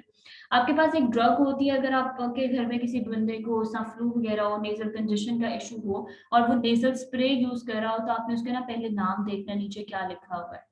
अगर वो मेटाजोलिन है नाम, तो आपको फौरन से दिमाग में आना चाहिए कि हमारे पास कौन से चैप्टर की ड्रग थी, या आपके पास एड्रेनर्जिक एगोनिस्ट चैप्टर था, ठीक है। अच्छा, इसमें काम क्या है, इसमें क्या करना है? डायरेक्ट एक्टिंग है, सिंथेटिक है, इट इज नॉट नेचुरल। ये हमारे पास अल्फा 1 अल्फा 2 एगोनिस्ट है, अल्फा 1 पे भी एक्ट करेगी, अल्फा 2 पे भी करेगी, ठीक है। अब ये हमारे पास डीकंजेस्टेंट कैसे है? हमें पता है कि अल्फा 1 का एक्शन क्या है, वेसोकंस्ट्रिक्शन वाला एक्शन है। तो हमारे पास नेजल जो है कंजेशन कब होती है? जब आपके जो नोज है उसके अंदर वेसल जो है वो डायलेट हुई होती हैं। आप अल्फा 1 एक्शन यूज करते हो और इस अल्फा 1 एक्शन की वजह से आप क्या करवा लेते हो, इसको थोड़ा सा कंस्ट्रक्ट करवा लेते हो, जिसकी वजह से नेजल डीकंजेशन हो जाती है। ठीक है, जो फ्लोरा आपका बार बार बाहर आ रहा होता है वो रुक जाता है यूजिंग दिस ऑक्सीमेटाजोलिन। ठीक है, नेजल डीकंजेशन स्प्रे में यूज होती है। अगर आप इसको 3 दिन से ज्यादा इस्तेमाल करो तो ये रीबाउंड कंजेशन करवा सकती है। इसका डिपेंडेंस का रिस्क होता है और ये जो रीबाउंड करवाती है कंजेशन, इसको हम रिनाइटिस मेडिकामेंटोसा भी कहते हैं। This is basically the rebound congestion. Rebound congestion, rebound का वर्ड आप लोग बार बार सुनोगे काफी। जो हमारे पास क्लोनिडीन है ना, वह उसमें भी रीबाउंड हाइपरटेंशन वाला इशू आता है। रीबाउंड कंजेशन वाले मतलब क्या है कि अगर आप 3 दिन से ज्यादा इस्तेमाल करोगे तो अब यही ड्रग जो है इसकी वजह से दोबारा से कंजेशन हो जाएगी। This is basically the rebound, दोबारा से होना। ठीक है, और अगर इसकी वजह से हो रही है, this is basically the retinitis rhinitis medicamentosa. ठीक है, अच्छा फिर आ जाते हैं ब्रोंकाई पे। ये ट्वीटी हमारी कल की ही यहाँ पे है। तो ब्रोंकाई से रिलेटेड पहले तो आप लोगों ने जो पहले बता दिया, इप्रोट्रोपियम, टियोट्रोपियम, एक्लिडिनम, ग्लाइकोपाइरोलेट वाली जो चीज हम लोगों ने पढ़ी थी, दैट वाज के मस्कुलिन एंटागनिस्ट होते हैं, ब्रोंकोडायलेटर्स के तौर पे यूज होते हैं। आज जो उसी तरह का काम कर रहे हैं वो हमारे पास लॉन्ग एक्टिंग बीटा एगोनिस्ट है और शॉर्ट एक्टिंग बीटा 2 एगोनिस्ट है। ठीक है, these are basically the beta 2 agonist. ठीक, इसके अंदर जो हमारे पास शॉर्ट एक्टिंग है उसमें आपको कोई टर्म याद रहे या ना रहे, आपने अल्ब्यूटेरोल नहीं भूलना। अल्ब्यूटेरोल जो है वो हमारे पास शॉर्ट एक्टिंग है। ये हमारे पास ड्रग ऑफ चॉइस है इन द पेशेंट जो आपके पास एक्यूट एस्थमा के पेशेंट आते हैं और आपने उसको सिम्प्टोमेटिक ट्रीटमेंट देना होता है, आप क्या करते हो, एल्ब्यूटेरोल करते हो। शॉर्ट एक्टिंग जो ड्रग्स होती है उनका फायदा ये होता है कि उनका आप कह लो ड्यूरेशन ऑफ एक्शन तो शॉर्ट होता है लेकिन उनका एक्शन बहुत जल्दी होता है, रैपिड एक्शन होता है। ठीक है, तो हम लोग ज्यादा कोशिश करते हैं अगर कोई पेशेंट हमारे पास एक्यूट डिजीज के साथ आ रहा है तो हम उसे शॉर्ट रैपिड एक्टिंग ड्रग दें। ठीक है, अगर वो हमारे पास क्रॉनिक किसी डिजीज के साथ आ रहा है और ऐसा कोई इशू नहीं है कि हम अभी उसे नहीं देंगे तो कोई मसला बन जाएगा, तो हम प्रेफरेबली उसे लॉन्ग एक्टिंग ड्रग देते हैं ताकि उसका ट्रीटमेंट जो है वो with the passage of time अच्छा चलता रहे। अच्छा, इसके अलावा हमारे पास दूसरी ड्रग जो लिखी हुई है दैट इज बेसिकली द टर्बिटलिन। तो हमारे पास जो इंजेक्टेबल टर्बिटलिन है आप उसे यूट्राइन रिलैक्सेंट के तौर पे यूज करते हो। मैंने पहले बता दिया था कि बीटा 2 के क्या क्या हमारे पास यूजेज हैं। नंबर 1 के वो एक तो आपके अस्थमा के पेशेंट्स के लिए यूज हो सकती है ब्रोंकोडायलेटर के तौर पे। दूसरा वो यूट्राइन रिलैक्सेशन के पेशेंट के लिए भी, रिलैक्सेंट के तौर पे भी पेशेंट के लिए यूज हो रही है to suppress the premature labours. ठीक, अच्छा बाकी इसमें से जो लॉन्ग एक्टिंग है इसमें से आपने क्या नहीं भूलना, आपने फॉर्मिट्रोल नहीं भूलना, एल्ब्यूटेरोल नहीं भूलना, फॉर्मिट्रोल नहीं भूलना। ठीक है जी, ये लॉन्ग एक्टिंग होती है हमारे पास। और लॉन्ग एक्टिंग मैंने अगेन बताया, आपके पास कोई पेशेंट आ रहा है नॉट विद द एक्यूट, वो आपके पास एस्थमा का पेशेंट है, वो आपके अभी आके ये नहीं कह रहा कि मुझे एस्थमेटिक अटैक हुआ, वो ये कह रहा है भाई मैं एस्थमा का पेशेंट हूँ, मुझे कोई मेडिसिन दे, मुझे ये मसला हो जाता है, then you can go for the long acting. अगर एक्यूट इशू है तो आप लोग शॉर्ट एक्टिंग दोगे। अच्छा, इसके अलावा सीओपीडी है आपका इशू, तो उसके अंदर भी आप जो है इसे रिकमेंड कर सकते हो कि आपका फॉर्मेट्रोल प्रेफरेबली आप देते हो, शॉर्ट एक्टिंग बीटा एगोनिस्ट नहीं देते। ठीक है जी, इसके अलावा हमारे पास ज्यादातर जो लॉन्ग एक्टिंग ड्रग्स होती हैं ये वाली साल्मेट्रोल जो है, फॉर्मेट्रोल वगैरह, इसे आप मोनोथेरेपी के तौर पे नहीं देते, इसे ज्यादातर आप कॉर्टिकोस्टेरॉइड्स के साथ प्रेफरेबली देते हो। इनका कोई इशू होता है आपस में इस वजह से। ठीक है, वो जब आप लोग करोगे रेस्पिरेटरी सिस्टम तो इंशाल्लाह आपको थोड़ी समझ आ जाएगी, अभी समझाते हुए इसमें बहुत टाइम लग जाएगा। अच्छा, अभी तक हम लोगों ने क्या क्या चीज कर ली है? अभी तक हम लोगों ने सीएनएस से स्टार्ट किया था, हमने सीएनएस पे बात कर ली, हमने कहा कोकेन की और एम्फेटामीन की। ठीक है, उसके बाद हमने क्लोनिडीन की सीएनएस पे बात कर ली थी, फिर हमने वेजोडा उसके ऊपर आगे माइड्रोसिस पे आपको याद होना चाहिए हमने किस किस ड्रग की बात की थी, फिनाइलेफ्रीन की थी, बाकी जो हमारी रेपिटेशन थी वहां पे आ गई। फिर हमने नोज की बात की, नेजल डीकंजेस्टेंट के तौर पे हमने एक ड्रग यूज कर ली। फिर हम लंग्स पे आ गए, हमने ब्रोंकोडायलेटर की बात कर ली। अब हम जो है फाइनली आ रहे हैं हमारे ब्लैडर के। ब्लैडर को जो हमने कल ड्रग्स पढ़ी थी वो कौन कौन सी थी, ऑक्सीब्यूटाइनिन, ठीक है। इसके अलावा डेरिफेनेसिन हमने कहा था, सोलिफेनेसिन होती है और ट्रोस्पियम होती है। ये हमारे कल की ड्रग्स थी। यूजेज सेम है। यूरिनरी इनकॉन्टिनेंस के लिए हम लोगों ने मस्कुलिनिक एंटागोनिस्ट के तौर पे इसको यूज किया था। अच्छा, आज जो ड्रग है उसकी एक ही है। ये जो मुझे बहुत क्यूट लगा था, पता नहीं क्यों ये मैं ड्रग डालना नहीं चाहती थी, लेकिन मैंने सिर्फ इसकी वजह से जो है उस ड्रग को डाला है। ठीक है, आपको इसकी वजह से ये ड्रग अगर याद रह जाए ना तो बहुत अच्छी चीज है। इसमें जो है एक पॉइंट है, बीटा 3 एगोनिस्ट है। ठीक है, ये बीटा 3 एगोनिस्ट आपका बीटा 3 रिसेप्टर होते हैं, D2 मसल के उस पे जाके बाइंड करता है और उसकी जो है रिलैक्स कर देता है और हमारी जो यूरिनरी इनकॉन्टिनेंस वाला इशू है उसको रिलीव करवाता है। ठीक है, दिस इज बेसिकली योर मिराविट्रॉन। मैकेनिज्म ऑफ एक्शन सिर्फ रिसेप्टर का फर्क है, बाकी काम सारा सेम है जो हमने कल पढ़ा था। ठीक है, इसलिए मैं बार बार कह रही हूँ, अगर एक चीज आपको याद है तो आपको दूसरी चीज का मसला नहीं होगा। Then we move to its vascular system. हमारे पास जो है वेस्कुलर वाला सिस्टम वाली जो चीज मैंने आपको पहले अल्फा 1 बीटा 2 वाली बात बताई, अगर आपको याद है तो आपको इसमें इतना मसला नहीं होगा वेस्कुलर वाले में। ठीक है,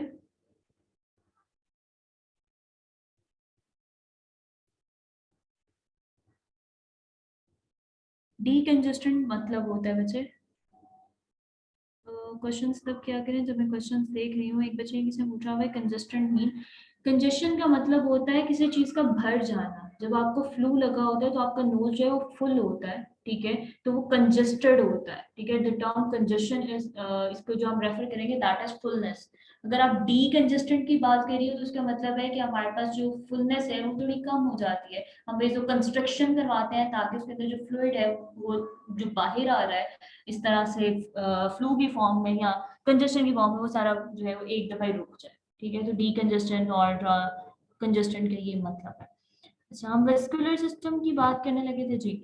हमारे पास कौन कौन से रिसेप्टर है? अल्फा 1 है, अल्फा 2 है, बीटा 2 है और D1 है। मैंने वेस्कुलर सिस्टम में बीटा 1 नहीं लिखा क्योंकि हमारे पास बीटा 1 जो है वो ज्यादातर हार्ट से रिलेटेड होता है, तो हमारे पास ये ज्यादातर हम इन्हीं ड्रग्स को इस्तेमाल करते हैं रिलेटेड टू द हाइपोटेंशन या हाइपरटेंशन। अच्छा, हमारे पास कौन है? अल्फा 1 एगोनिस्ट है। अल्फा 1 एगोनिस्ट मैंने कहा था आपको वेजो कंस्ट्रक्शन करवाएगा। बीटा 2 हमारे पास टोटली ऑपोजिट काम करवा रहा था। क्या करवा रहा है? डायलेटर वाला। मैंने कहा था बीटा 2 की तरह का एक और एगोनिस्ट आ जाता है, कौन सा? बीटा 1। ये भी क्या करवा रहा है? वेजो डायलेशन करवा रहा है, लेकिन मेनली कहाँ पे? रीनल और स्प्लैंटनिंग वेस्कुलर फैक्ट्स में। ठीक। अच्छा, अब बात रह जाती है D2 की। तो D2 का अगर आप लोगों को याद है तो मैंने कहा था इसके जो है वो मेन एक्शन क्या है अल्फा 2 का, कि इसने एपिनेफ्रिन वगैरह की कंसंट्रेशन कम करवानी है। तो ये हम एज अ होल हाइपरटेंशन के पेशेंट के अंदर दे सकते हैं। लेकिन आपकी बुक के अंदर एक चीज मेंशन है कि अल्फा 2 एगोनिस्ट जो है इनका ड्यूअल मैकेनिज्म होता है। नंबर 1 है कि अगर आप इसको आईवी दोगे तो ये हमारे पास वेजो कंस्ट्रिक्टर के तौर पे एक्ट करता है। अगर आप इसको जो है हाई डोज में डायरेक्ट देते हो तो हमारे पास क्या करता है? सिंपैथेटिक इफेक्ट जो है उसको कम करता है। ठीक है। अच्छा, इसके अलावा हमारे पास एग्जांपल्स पे आ जाते हैं। तो हमारे पास जो अल्फा 1 है, इसमें मैंने आपको कहा था आप अगर कोई ऑर्थोस्टैटिक हाइपोटेंशन का पेशेंट है तो आप जो अल्फा 1 एगोनिस्ट दे सकते हो। ठीक है, फॉर एग्जांपल आपके पास फिनाइलेफ्रीन है। अल्फा 2 एगोनिस्ट की हमने कहाँ पे बात की थी? हमने कहा था कोई हाइपरटेंशन का पेशेंट आए, मेलिग्नेंट हाइपरटेंशन का, मतलब आपका किसी और ड्रग से जो है वो कंट्रोल नहीं हो रहा, तो आप क्लोनिडिन दे सकते हो। बहुत एंड ड्रग्स में आती है या आपकी स्टार्टिंग ड्रग्स में नहीं आती, ये चीज याद रखिएगा। ये नहीं है कि आपसे टीचर कोई पूछे हाइपरटेंशन कंट्रोल करने के लिए कौन सी ड्रग है तो आप लोग सबसे पहले जो है वो क्लोनिडिन बोल दो। अभी क्लोनिडिन का नाम हम लोगों ने अभी शुरू नहीं करना। ठीक है जी। फिर हमारे पास जो बीटा 2 एगोनिस्ट है, प्रेफरेबली वैसे हम कह तो रहे हैं कि इसका वेसोडायलेटरी इफेक्ट होता है वगैरह वगैरह, लेकिन हम बीटा 2 की ज्यादातर बात जो है वो कहाँ पे करते हैं? एल्ब्यूटेरोल और आइसोप्रोटेनोल जो है। एल्ब्यूटेरोल हमने कहाँ पे पढ़ा है? ब्रोंको से रिलेटेड। तो हम बीटा 2 को ज्यादातर ब्रोंक्यूल से लिंक करके हम ज्यादातर बोलते हैं कि बीटा 2 जो है वो हमारे पास ब्रोंकोडायलेटर के तौर पे वगैरह वगैरह। ठीक है। फिर हाइपरटेंशन में जो चीजें इस्तेमाल होती है वो ज्यादातर ब्लॉकर इस्तेमाल होते हैं, वो इंशाल्लाह कल करेंगे। अच्छा, इसके अलावा D1 एगोनिस्ट है। अगेन ये भी हमारे पास हाइपरटेंशन के पेशेंट्स में होता है, लेकिन ये हमारे पास एंड स्टेज जो हाइपरटेंशन होती है जहाँ पे आपका जो कह लो एक्यूट हाइपरटेंशन का पेशेंट होता है, जहाँ पे आपसे बिल्कुल कुछ कंट्रोल नहीं हो रहा होता, वहां पे आप फिनोल्डोपाम दे रहे हो। वही बात आपने कभी भी पहले जो है वो क्लोनिडीन या फिनोल्डोपाम नहीं बोलना। जब तक टीचर जो है वो स्पेसिफिकली आपसे ये ना कहे कि अल्फा 2 एगोनिस्ट जो है वो उसकी एग्जांपल कौन सी है जो हाइपरटेंशन में यूज हो सकती है, या D1 एगोनिस्ट कौन सा है जिसके आप हाइपरटेंशन में ड्रग यूज कर सकते हो, then you have to mention these things. Otherwise जो फर्स्ट ड्रग ऑफ चॉइस होती है वहां से स्टार्ट करना होता है, डायरेक्ट आपने जो है वो लास्ट वाली से स्टार्ट नहीं करना होता है, इंप्रेशन थोड़ा बुरा पड़ता है। अच्छा, this is again tug of war वाली चीज, अल्फा 1 और बीटा 2 जो है, अल्फा 1 हमारे पास वेजो कंस्ट्रिक्शन करवा रहा होता है, बीटा 2 जो है हमारे पास वेजो डायलेशन करवा रहा होता है। अगर मैं जो है अल्फा 1 जो है किसी को ड्रग दे देती हूँ एगोनिस्ट, तो यहाँ पे आप सपोज एक और मेंबर ऐड कर दोगे तो वेजो कंस्ट्रिक्शन ज्यादा हो जाएगी। अगर मैं इसको सपोर्ट करने वाला कोई डाल देती हूँ तो वेजो डायलेशन ज्यादा हो जाएगी। तो यही चीज है कि वेजो कंस्ट्रिक्टर कौन है, वेजो डायलेटर कौन है, उसके बेस पे आप जो है कर सकते हो। अच्छा, ये हार्ट है, हार्ट पे हमारे पास जो है मेनली जो एपिनेफ्रीन, नॉन एपिनेफ्रीन और ये वाली चीजें हैं, ये हार्ट से थोड़ा सा ज्यादा कोरिलेट करती हैं, तो मैंने इसलिए जो है अंडर हार्ट वाला जो आपका टॉपिक बन रहा है उसमें डाल दिया है, लेकिन मेनली इसके बाकी सारे इफेक्ट्स भी होते हैं, सिर्फ हार्ट पे स्पेसिफिक नहीं है। ठीक है।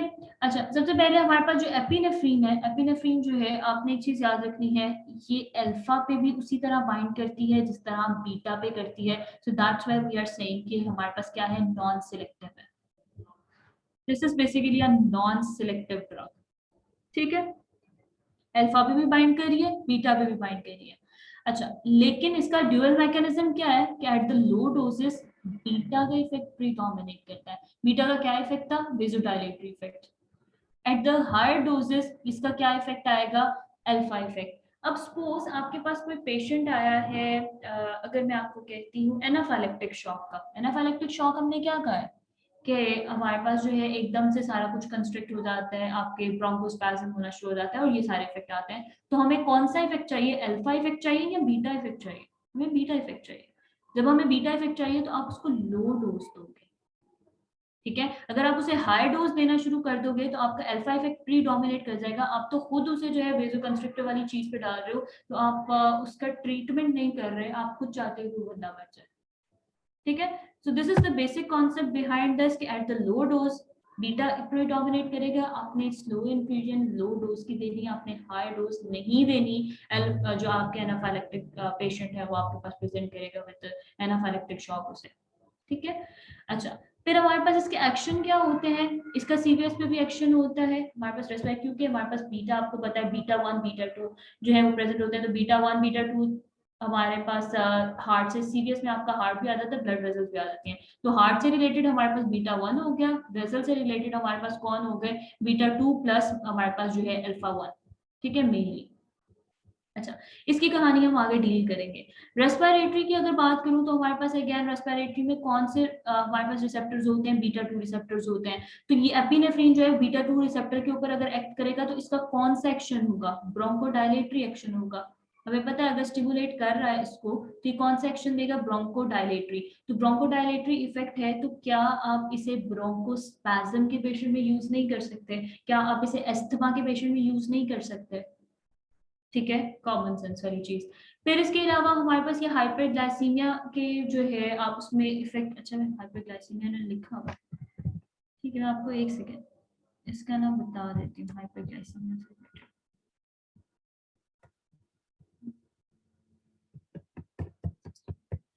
अच्छा,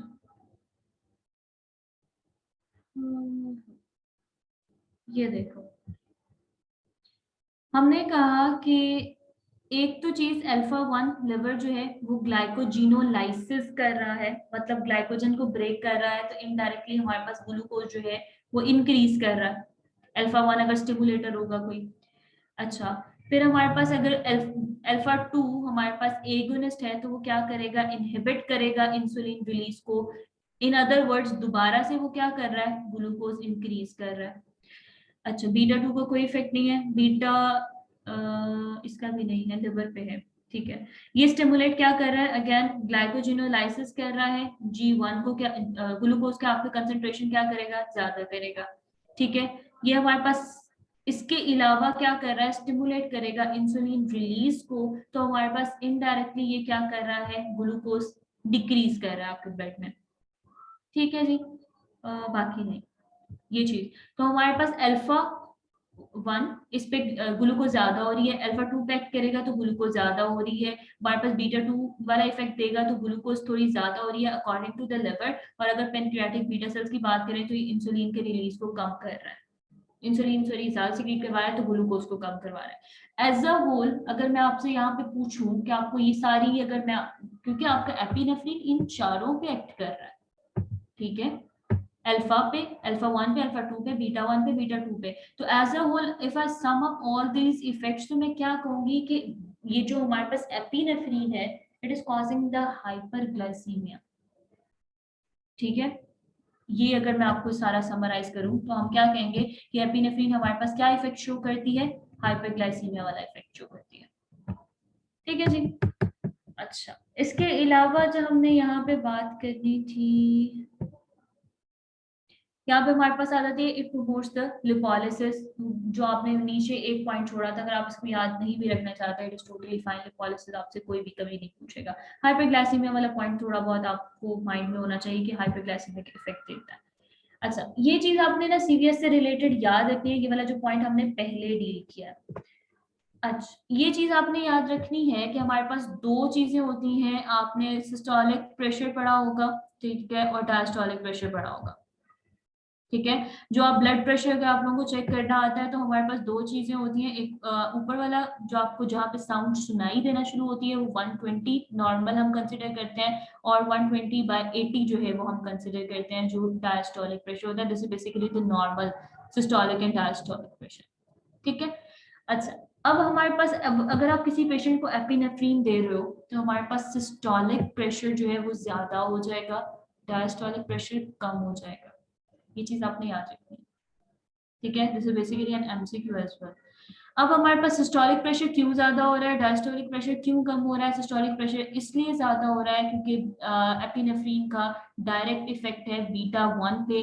बीटा 1 क्या करता है, आपके हार्ट रेट को ज्यादा करता है, और जब हार्ट रेट ज्यादा होता है तो आपका सिस्टोलिक प्रेशर ज्यादा होता है, ठीक है। अगर हार्ट रेट ज्यादा हो जाए, हार्ट का वो इफेक्ट हो तो आपका सिस्टोलिक प्रेशर क्या होगा, ज्यादा हो जाएगा। नाउ व्हाट अबाउट द जो हमारे पास डायस्टोलिक प्रेशर, जो आपका एपिनेफ्रीन है that is also acting on the beta 2। तो अगर आप किसी को at the low dose epinephrine दे रहे हो और वो बीटा 2 वाला इफेक्ट शो कर रही है, तो ये हमारे पास वेजोडायलेटरी इफेक्ट नहीं शो कर रही। अगर आपका वेजोडायलेक्ट्री इफेक्ट है तो आपकी ब्लड वेजल्स क्या हो जाएंगी, डायलेट हो जाएंगी, और जब आपकी ब्लड वेजल्स डायलेट हो जाएंगी तो आपका ये जो डायस्टोलिक प्रेशर होता है ये ऑटोमेटिकली कम हो जाता है। अगर आपकी टोटल पेरिफेरल रेजिस्टेंस कम हो जाए तो डायस्टोलिक प्रेशर कम हो जाता है, ये पॉइंट अंडरस्टैंड करने के लिए बहुत जरूरी है।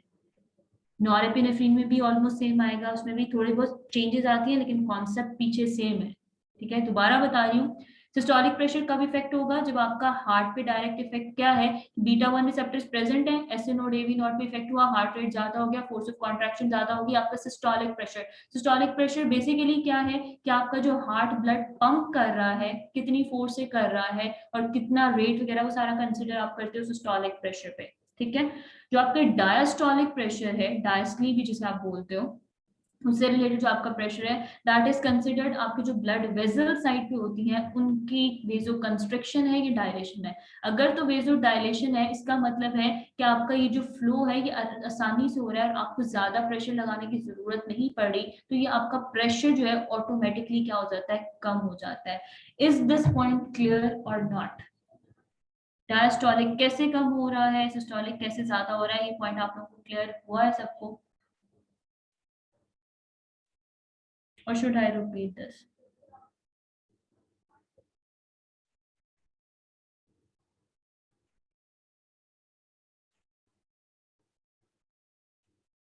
ठीक है।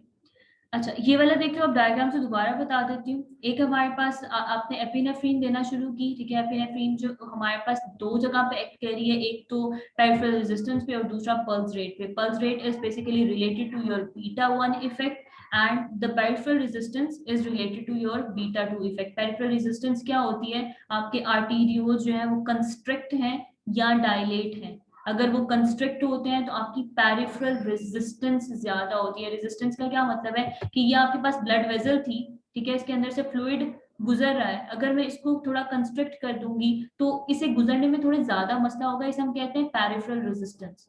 अगर मैं इसको थोड़ा डायलेट कर दूंगी तो इसे गुजरने में थोड़ी आसानी हो जाएगी, तो हम इसे कहते हैं आपकी पेरिफेरल रेजिस्टेंस क्या हो गई है, कम हो गई है। तो this is basically the peripheral resistance कि आपकी वेसल जो है वो डायलेट है या कंस्ट्रिक्ट है, ठीक है। तो ये हमारे पास इससे रिलेटेड कौन सा रिसेप्टर है, बीटा 2 रिसेप्टर। अब बीटा 2 रिसेप्टर पे इफेक्ट हुआ, वेजोडाइलेशन हुई, वेजोडाइलेशन हुई तो हमारे पास पेरिफेरल रेजिस्टेंस क्या हो रही है, कम हो रही है, ठीक है। With the passage of time ये कांस्टेंट हो जाएगी, ठीक है। एक हद तक वो डायलेट कर सकता है ना, उससे ज्यादा तो नहीं कर सकता। फिर हमारे पास अगर पल्स रेट की बात करूं तो सेम इज द केस, आपके पास जो एवी नोड है और एसए नोड है, एवी नोड पे इफेक्ट होगा तो ये हमारे पास क्या कर देगा, पल्स रेट हाई करेगा, एक हद तक हाई करेगा, उसके बाद हमारे पास जो है कांस्टेंट इफेक्ट आएगा, एंड देन जब हमारे पास डोज ऑफ होगा पेशेंट में, उसके हमारे पास जो है दोबारा से वो चीज आ जाएगी। So this is the reason कि हमारे पास ये जो है, this is related to your systolic pressure, आपका सिस्टोलिक प्रेशर इंक्रीज हो रहा है और आपका डायस्टोलिक प्रेशर जो है वो डिक्रीज हो रहा है, ठीक है। जितना सिस्टोलिक ज्यादा हो रहा है उतना ही ऑलमोस्ट डायस्टोलिक कम हो रहा है, ये पॉइंट भी याद रखना है, ठीक है। कि ये चीज आपकी एपिनेफ्रीन से रिलेटेड है, बाद में डोपामीन में थोड़ा सा फर्क आ जाएगा, ठीक। अच्छा, ये हमारे पास एपिनेफ्रीन में आ गया। फिर आप एपिनेफ्रीन के थेराप्यूटिक यूजेस क्या क्या करवा सकते हो, जिसमें मैंने आपको कहा कि रेस्पिरेशन से रिलेटेड आप क्या करोगे, ये क्योंकि ब्रोंकोडायलेटर है तो ब्रोंकोस्पैज्म के पेशेंट में दे सकते हो, एनाफाइलेक्टिक शॉक के पेशेंट में दे सकते हो, ठीक है। अगेन बीटा 2 इफेक्ट आ जाएगा, क्यों क्या कि हमारे पास एक तो ब्रोंकोडायलेटरी इफेक्ट देगा, दूसरा वेजोडायलेटरी इफेक्ट देगा। अच्छा, फिर हमारे पास कार्डियक अरेस्ट से कोई पेशेंट आता है तो आप उसे जो है वो ये एपिनेफ्रीन जो है वो दे सकते हो। कार्डियक अरेस्ट क्यों, क्योंकि हमारे पास हार्ट रेट इंक्रीज कराता है, उसकी फोर्स ऑफ कॉन्ट्रैक्शन इंक्रीज करवाता है, तो कार्डियक अरेस्ट का कोई पेशेंट आएगा तो आप उसे भी दे सकते हो। इसके अलावा इंट्राओक्यूलर सर्जरी, जहाँ पे हमें माइड्रोसिस वगैरह जो है वो रिक्वायर्ड होगा, वहाँ पे आप दे सकते हो। लोकल एनेस्थीसिया का कॉन्सेप्ट आप लोग याद रख लीजिएगा कि हमें पता है कि एपिनेफ्रीन जो है वो ज्यादा जो स्किन है, अगर मैं यहाँ पे स्किन की बात करूं, ठीक है, किसी एनेस्थेटिक के साथ अगर मैं एपिनेफ्रीन देना शुरू करती हूँ तो स्किन में ये आपकी एपिनेफ्रीन जो है ये वेजो कंस्ट्रक्टिव इफेक्ट देती है, और हमारी ड्रग जो है वो इस एक लोकल पॉइंट तक रिस्ट्रिक्ट रहती है, और हमारा जो एनेस्थीसिया है वो ज्यादा देर तक काम कर सकता है, ज्यादा सिस्टमिक इफेक्ट जो है वो हमारे पास नहीं आते। दो तरह के एनेस्थीसिया होते हैं, एक लोकल एनेस्थीसिया होता है, एक जनरल एनेस्थीसिया होता है। जो लोकल एनेस्थीसिया होता है उसका मतलब ये होता है कि फॉर एग्जांपल आपकी जो है आई सर्जरी होनी है तो वो एनेस्थीसिया सिर्फ आपकी आई को दे रहे हैं, तो this is basically the local anaesthesia. अगर आपकी कोई मेजर सर्जरी होती है और वो आपको पूरा एनेस्थेटाइज कर देते हैं और पूरा एनेस्थीसिया देते हैं, बिल्कुल बेहोश कर देते हैं, that is basically the general anaesthesia. तो लोकल एनेस्थीसिया में अगर आपको पेशेंट की सिर्फ एक आंख का ऑपरेशन करना है और आप वहां पे एनेस्थीसिया दे रहे हो तो you add epinephrine in it, कि हमारे पास जो एनेस्थीसिया है वो ज्यादा आपके सिस्टमिक इफेक्ट ना दे, हमें उसका कौन सा इफेक्ट चाहिए होता है, वेजो कंस्ट्रक्टिव इफेक्ट चाहिए होता है। और इसका वेजो कंस्ट्रक्टिव इफेक्ट कहाँ से आएगा, अल्फा 1 इफेक्ट आएगा, ठीक है जी। अच्छा, इसके बाद एक सेकेंड, ये वाला हमें ऐसे क्यों आया था इस दफा पेपर में। नॉरएपिनेफ्रीन पे आ जाता है, तो नॉरएपिनेफ्रीन जो है हमारे पास वीक बीटा रिसेप्टर अफिनिटी होती है इसकी as compare to the epinephrine. तो यहाँ से आपको एक चीज क्लियर हो जानी चाहिए कि norepinephrine is a vasoconstrictor mainly, not a vasodilator, ठीक है। ये चीज आपको खुद बता रही है, बीटा पे इतना अच्छा इफेक्ट नहीं कर रहा, बीटा पे नहीं कर रहा तो कहाँ पे कर रहा है, अल्फा पे कर रहा है। अल्फा क्या है, वेजोकंस्ट्रिक्शन करवाता है, ठीक है। तो हम क्या इसे एनाफाइलेक्टिक शॉक के पेशेंट्स को दे सकते हैं। इज इट मेक सेंस कि आपके पास एक पेशेंट जो है वेजोकंस्ट्रिक्टर या ब्रोंकोस्पैज्म से आया हुआ है, ठीक है, तो आप उसे जो है वेजोकंस्ट्रिक्टर ही दोबारा दे दो, ठीक है। तो you have to memorize it कि आपके पास कोई पेशेंट अगर आता है विद एनाफाइलेक्टिक शॉक या bronchospasm, you have to administer epinephrine, not the norepinephrine. Reason is norepinephrine जो है हमारे पास बीटा रिसेप्टर के ऊपर इस तरह से बाइंड नहीं करती, वीक एफिनिटी होती है, और हमें इफेक्ट कौन सा चाहिए, बीटा का इफेक्ट चाहिए, हमें अल्फा का इफेक्ट नहीं चाहिए, दैट इज सिंपल रीजन। अच्छा, फिर मैंने आपको बताया था कि सेप्टिक शॉक में क्या हुआ होता है, ज्यादातर वेजोडाइलेशन हुई होती है, जो आपका टॉक्सिन होता है उस वजह से वेजोडाइलेटरी इफेक्ट आ रहा होता है, तो हम लोग प्रेफरेबली क्या देते हैं, वेजो कंस्ट्रिक्टर देते हैं। तो isn't it a good vasoconstrictor, alpha पे ज्यादा एक्ट कर रहा है, बीटा वाला इफेक्ट इसका बहुत कम आ रहा है, तो ये एपिनेफ्रीन से ज्यादा अच्छा वेजो कंस्ट्रिक्टर हुआ, तो हम इसे सेप्टिक शॉक के पेशेंट्स को दे सकते हैं, दैट्स इट। अच्छा, अब एक पॉइंट जो हमने पीछे डिस्कस किया रिगार्डिंग एपिनेफ्रिन, यहाँ पे देखो कि ये हमारे पास सिस्टोलिक प्रेशर भी इंक्रीज करा रहा है, डायस्टोलिक प्रेशर भी इंक्रीज करा रहा है। सिस्टोलिक तो इंक्रीज करा रहा है क्योंकि इसका बीटा 1 इफेक्ट थोड़ा बहुत आ रहा होगा, इस वजह से इसने जो है वो डायरेक्ट जाके हार्ट रेट पे इफेक्ट किया और इसका जो इफेक्ट ज्यादा है। डायस्टोलिक प्रेशर क्यों इंक्रीज करवा रहा है? क्योंकि इसका बीटा इफेक्ट वीक है और इसका अल्फा 1 इफेक्ट ज्यादा है। इसका अल्फा 1 इफेक्ट ज्यादा है तो टोटल पेरिफेरल रेजिस्टेंस क्या हो जाएगी? वेसोकंस्ट्रिक्शन की वजह से ज्यादा। जब टोटल पेरिफेरल रेजिस्टेंस ज्यादा हो जाएगी तो हमारे पास डायस्टोलिक प्रेशर क्या होना चाहिए? ज्यादा। ठीक है जी। अच्छा, फिर हमारे पास आ जाते हैं और लास्ट टॉपिक, अच्छा जी सेकंड लास्ट आइसोप्रोटेरोनॉल पे। आइसोप्रोटेरोनॉल हमारे पास जो एपिनेफ्रिन और नॉन एपिनेफ्रिन है, these are basically the naturally existing, ठीक है, आपकी बॉडी में भी होती है, ठीक है। सब सिंथेटिक भी सिंथेटिकली भी जो है बना सकते हो, केमिकली भी बना सकते हो इन इंडस्ट्री, लेकिन आइसोप्रोटेरोनॉल जो है वो हमारे पास सिंथेटिक ड्रग है, ये एग्जिस्ट नहीं करती है naturally. Is basically direct acting synthetic catecholamine beta 1 beta 2 adrenergic receptor को स्टिमुलेट करती है। It has nothing to do with the alpha receptor. अब इस चीज से आपको क्या चीज माइंड में आनी चाहिए? सबसे पहले कि बीटा 2 है, अल्फा पे एक्ट नहीं कर रही, तो it can act as a vasodilator, ठीक है। वेजोडायलेटरी इफेक्ट जो हमें चाहिए होंगे वहां पे ये एक्ट कर सकती है, तो इसका स्ट्रॉन्ग बीटा 2 इफेक्ट होता है। एक और चीज जो मैंने आपको पीछे बोला था कि इसके इफेक्ट आपने याद रखने हैं, क्योंकि इसका स्ट्रॉन्ग बीटा 2 इफेक्ट होता है तो इसका जो डायस्टोलिक प्रेशर है वो बहुत ज्यादा लो हो जाएगा, ठीक है। अगर हम लोग एपिनेफ्रीन वाला चार्ट देखें,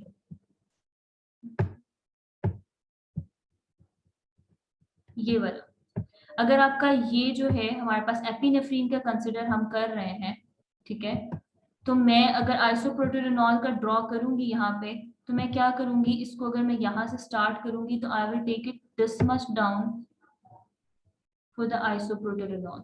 क्यों? क्योंकि हमारे पास इसका बीटा 2 इफेक्ट जो है वो सोली आ रहा है। एपिनेफ्रीन जो है वो क्या कर रहा था? दो चीजों पे इफेक्ट कर रहा था, बीटा 2 पे भी इफेक्ट कर रहा है और अल्फा 1 पे भी इफेक्ट कर रहा है, लेकिन उसका बीटा 2 इफेक्ट ज्यादा है अल्फा 2 इफेक्ट से। इस वजह से उसका जो इफेक्ट आया है वो थोड़ा दरमियान में है, ना बहुत ज्यादा लो हुआ है ना बहुत ज्यादा कम हुआ है, ये वाला दरमियान में है, बिल्कुल सेंटर, ठीक है। वेजो डायलेशन ज्यादा हो गई है as compare to the vasoconstriction, तो इस वजह से हमारा जो इफेक्ट आ रहा है दैट इज की डायस्टोलिक प्रेशर थोड़ा सा कम हो गया, ठीक है। लेकिन अगर मैं यहाँ पे आइसोप्रोटेरोनॉल की बात करूं तो हमारे पास अल्फा वाली तो कहानी ही नहीं है ना, अल्फा का कोई इफेक्ट आया ही नहीं, सिर्फ वेजोडायलेशन हो रही है, अनओपोज्ड वेजोडायलेटरी इफेक्ट है। तो अनओपोज्ड है तो इसका मतलब हमारे पास जो डायस्टोलिक प्रेशर होगा वो बहुत कम हो जाएगा, ठीक है। तो उसका चार्ट आप अपनी बुक में एक बार देखिएगा कि इसका अगर इस तरह से बना हुआ है तो उसका बहुत ज्यादा मार्क्ड उसने जो है वो रिडक्शन बताया हुआ है इन द डायस्टोलिक प्रेशर, ठीक है जी। अच्छा,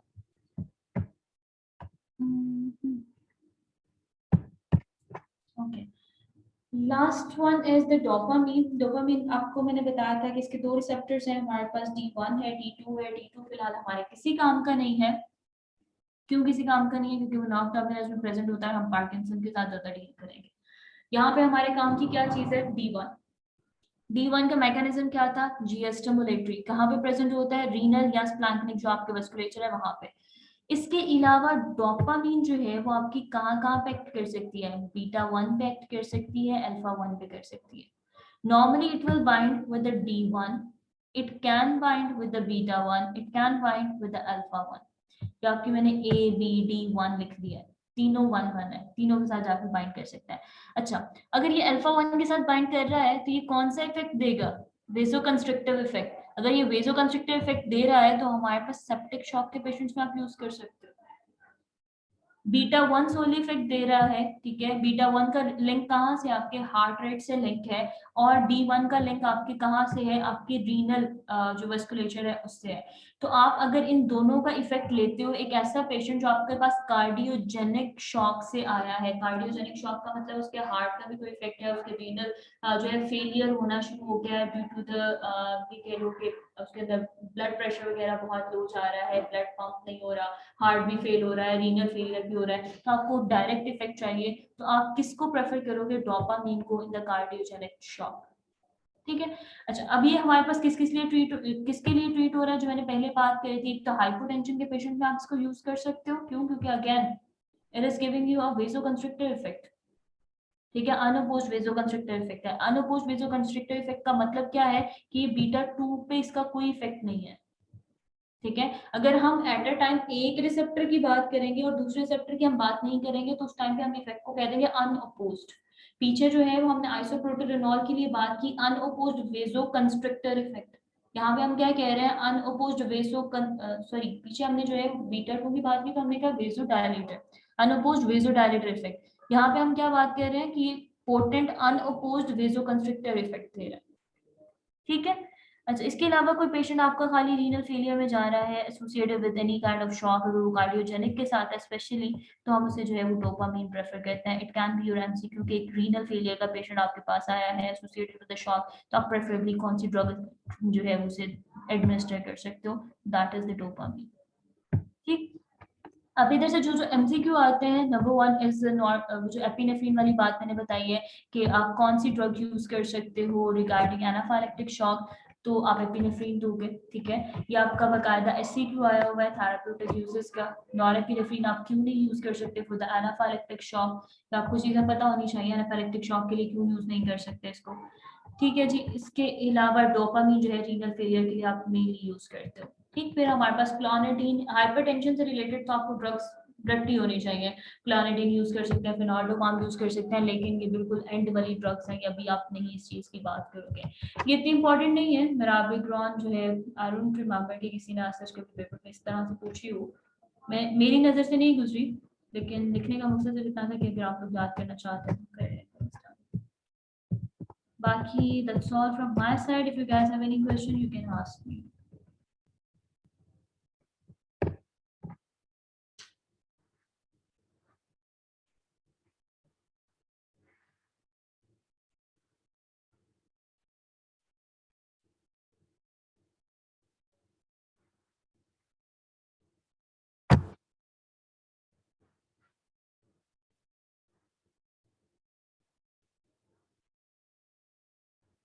So ANS किसी को बहुत ज्यादा मुश्किल तो नहीं लग रहा, बहुत बोरिंग तो नहीं लग रहा?